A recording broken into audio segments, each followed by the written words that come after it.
नमस्कार, 24 today news medical bulletin में आपका बहुत बहुत स्वागत है। आज हम बात करने जा रहे हैं जोड़ प्रत्यारोपण यानी जॉइंट रिप्लेसमेंट की।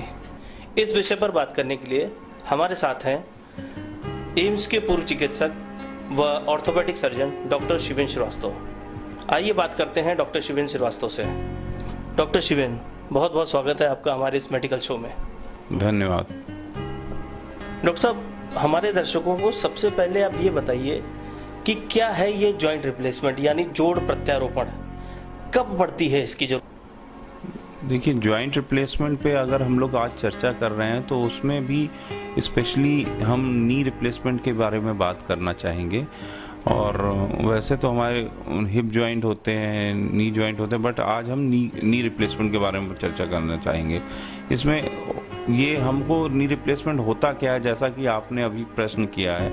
नी रिप्लेसमेंट एक दो घुटने की जो दोनों हड्डियां आपस में रगड़ से घिस जाती हैं तो उसको जिसमें सूजन आ जाती है या मरीज को दर्द बना रहता है, तो जब दर्द बना रहता है उसको सही करने के लिए हम नी रिप्लेसमेंट करते हैं। देखिए, दूसरा आपने जो प्रश्न पूछा, इसकी ज़रूरत कब पड़ती है, तो अमूमन देखा गया है हमारे समाज में पेशेंट जो 50-60 साल के ऊपर जितने लोग चले जाते हैं तो 60 से 70 के बीच में इसकी ज़रूरत पड़ती है, आवश्यकता ज़्यादातर लोगों में। डॉक्टर साहब, क्या 60 से 70 की उम्र के सभी लोगों को जोड़ प्रत्यारोपण की आवश्यकता पड़ती है? देखिए, जैसा कि आपने पूछा, 60 से 70 वर्ष के सभी लोगों को नी रिप्लेसमेंट की ज़रूरत पड़ती है। इसका ये मान के चलिए, अगर यदि हम शुरू से अपने नी का ख्याल रख रहे हैं तो सभी को इसकी आवश्यकता नहीं पड़ती है। क्या कम उम्र के लोगों को भी नी रिप्लेसमेंट या जोड़ प्रत्यारोपण की आवश्यकता पड़ती है? देखिए, कम उम्र में अमूमन ज़रूरत तो नहीं पड़ती है अनटिल अनलेस अगर उसमें कोई किसी तरीके का सीवियर एक्सीडेंट ना हुआ हो या कोई किसी प्रकार की बीमारी ना हो। ज़्यादातर लोगों को ज़रूरत नहीं पड़ती कम उम्र में। बहुत सारे लोग ऐसा कहते हैं कि जोड़ों में मौजूद ग्रीस या लुब्रिकेंट खत्म हो जाता है तो जोड़ प्रत्यारोपण की ज़रूरत पड़ती है। देखिए, आपने ये एक बहुत अच्छा पॉइंट उठाया है कि हमारे जोड़ों में ग्रीस खत्म हो जाने पे क्या एकमात्र इलाज जोड़ प्रत्यारोपण ही है? नहीं, ऐसा नहीं है। केवल अगर हमारी ग्रीस, जो जोड़ों की ग्रीस होती है, वो अगर ख़त्म हो गई है तो अगर ग्रेड 1 ग्रेड 2 में है तो जोड़ों प्रत्यारोपण की ज़रूरत नहीं पड़ती है। अगर इससे यदि हम आगे बढ़ते हैं, जो ग्रेड 3 ग्रेड 4 में है, हाँ, उसमें ज़रूरत पड़ती है। उससे पहले ही अगर हम सचेत होकर के हम साइनोवियल फ्लूइड रिप्लेसमेंट थेरेपी होती है, जिसमें घुटने में जो लिक्विड ख़त्म हो जाता है उसको अगर डला लें तो हो सकता है भविष्य में आपको ज़रूरत ना पड़े नी रिप्लेसमेंट की, या हो सकता है और डिले किया जा सकता है। मगर ये समय रहते अगर हम कराएंगे तो सारी चीज़ पॉसिबल है और लास्ट में पहुंचेंगे तो जोड़ प्रत्यारोपण ही किया जा सकता है। जैसा कि हम सभी दर्शकों को दिखाना चाहेंगे ये मॉडल के थ्रू कि देखिए, ये नॉर्मल जॉइंट है, ये उससे माइल्ड में जाता है ग्रेड 2 ग्रेड 3 वाली स्टेज में। तो अगर इसमें हम करा लेते हैं साइनोवियल फ्लूइड रिप्लेसमेंट थेरेपी तो हो सकता है हमको आगे हमारे जॉइंट हेल्दी बने रहेंगे। अगर ग्रेड 3 या ग्रेड 4 में पहुंच जाते हैं तो फिर इसको हटवा करके इसको करके फिर नी रिप्लेसमेंट ही कराना पड़ जा सकता है। तो ये हमारी सोसाइटी में जैसे जैसे अवेयरनेस आएगी उस तरीके से लोग इससे जो है अपने नी को हेल्दी रख पाएंगे।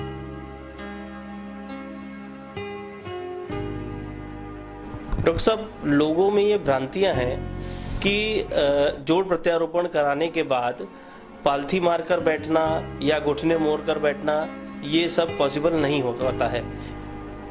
जैसा कि देखिए, आज की डेट में, आज के समय में जो कई टेक्निक्स हैं और कुछ इस तरीके के इम्प्लांट्स भी हैं कि आप घुटने को अपने मोर देन 90 मोड़ करके बैठ सकते हैं। और हमारे तो कई पेशेंट भी ऐसे हैं जो अपना नी रिप्लेसमेंट के बाद सुचारू रूप से अपना नमाज भी अदा कर रहे हैं, नमाज वाली पोजीशन में पलथी मार के भी बैठ लेते हैं।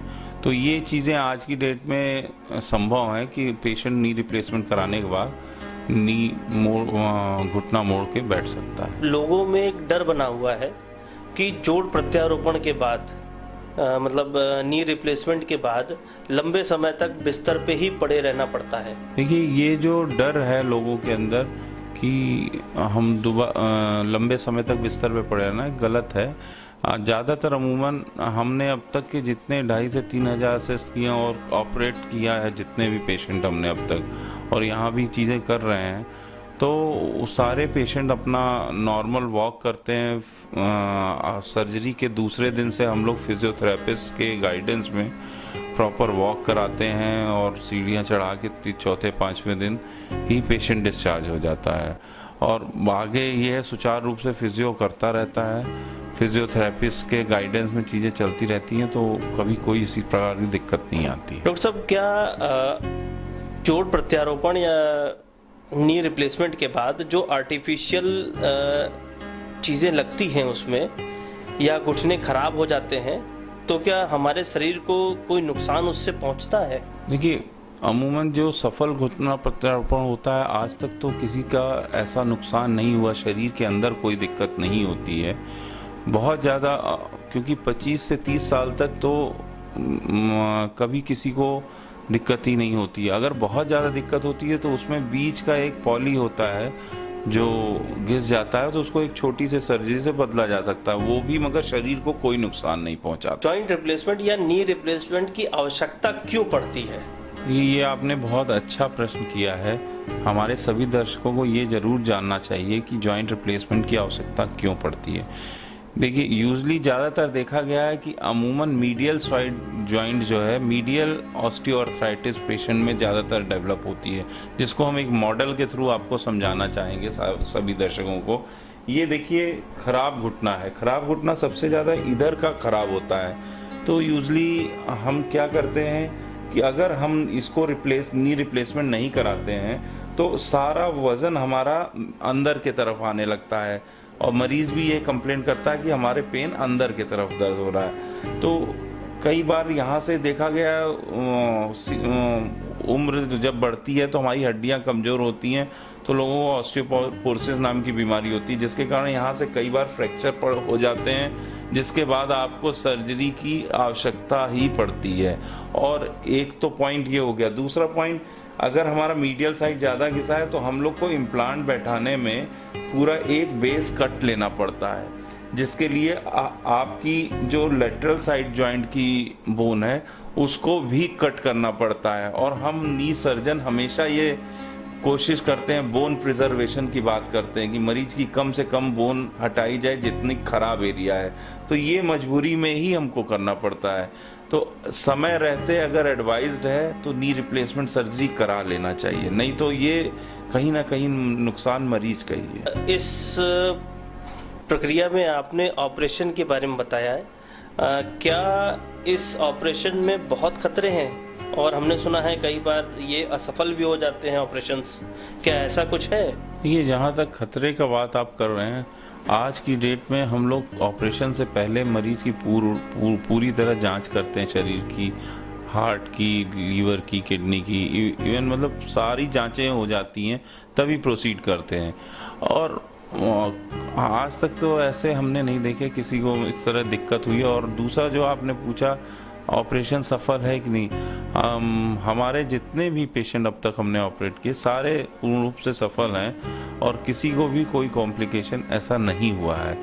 और अगर सही तरीके से चीज़ें हो रही हैं तो उसमें, और हम सारे प्रिकॉशन लेके चल रहे हैं, तो नहीं होती हैं चीज़ें। डॉक्टर साहब, क्या दोनों घुटनों को या दोनों घुटनों का ऑपरेशन एक साथ किया जा सकता है? देखिए, दोनों घुटने एक साथ प्रत्यारोपण करना, यदि मरीज को अगर कोई किसी प्रकार की कोमॉर्बिडिटी नहीं है, कोई और लंबी बीमारी नहीं है या किसी तरह, तो वो दोनों घुटने एक साथ प्रत्यारोपित किए जा सकते हैं। जॉइंट प्रत्यारोपण में या नी रिप्लेसमेंट में जो भी घुटने बदले जाते हैं वो केवल 10 साल की अवधि तक ही चलते हैं, क्या ऐसा कुछ है?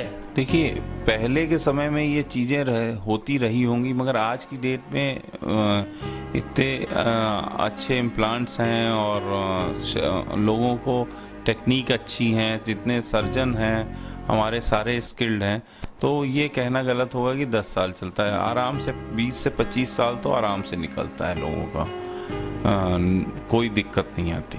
डॉक्टर साहब, क्या जॉइंट रिप्लेसमेंट से पहले अगर कोई बीमारी है तो उसे कंट्रोल करना पड़ता है या नहीं?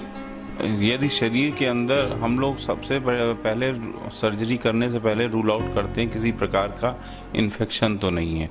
यदि शरीर में किसी प्रकार का इन्फेक्शन या बीमारी है तो उसको ज़रूर कंट्रोल करना चाहिए, और उसको कंट्रोल करने के बाद हम लोग पुनः सर्जरी कर सकते हैं, जिसमें मोस्ट कॉमन आता है यूरिन में इन्फेक्शन ना हो, दांतों में किसी प्रकार का इन्फेक्शन ना हो, तो इसको कंट्रोल करके सर्जरी की जा सकती है। डॉक्टर साहब, नी रिप्लेसमेंट के बाद क्या सावधानियां बरतनी चाहिए? देखिए, नी रिप्लेसमेंट के बाद हमको जो सावधानियां ज़्यादातर बरतनी चाहिए वो ऊंची चीज़ ही यूज़ करनी चाहिए बैठने के लिए, या बाथरूम में जाते हैं तो हाई टॉयलेट सीट यूज़ करें, और धीरे बस सावधानियों में यही चीज़। घुटना प्रत्यारोपण में कितना खर्चा आ जाता है? देखिए, इसमें जो जहाँ तक खर्चे का सवाल है, मान के चलिए करीब लाख 1.25 लाख के आसपास का खर्चा आ जाता है, और प्लस जो भी दवाएं होती हैं। डॉक्टर साहब, हमारे दर्शकों के लिए कुछ कहना चाहेंगे आप?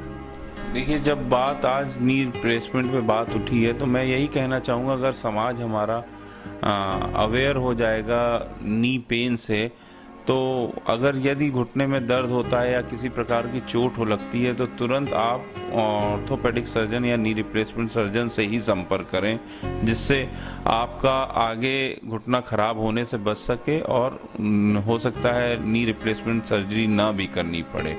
और यदि नी रिप्लेसमेंट सर्जरी रिकमेंडेड है तो आप उसको तुरंत करवाएं, ताकि जैसा कि हमने पुराने उसमें हम बताया है क्यों हमें ऑपरेशन कराना जरूरी होता है। समय रहते अगर करा लेंगे तो वो ज़्यादा बेहतर है। हमारे दर्शकों को इतनी महत्वपूर्ण जानकारियां दी डॉक्टर साहब आपने, इसके लिए आपका बहुत बहुत धन्यवाद। शुक्रिया जी। सभी दर्शकों को हमारा नमस्कार। नमस्कार।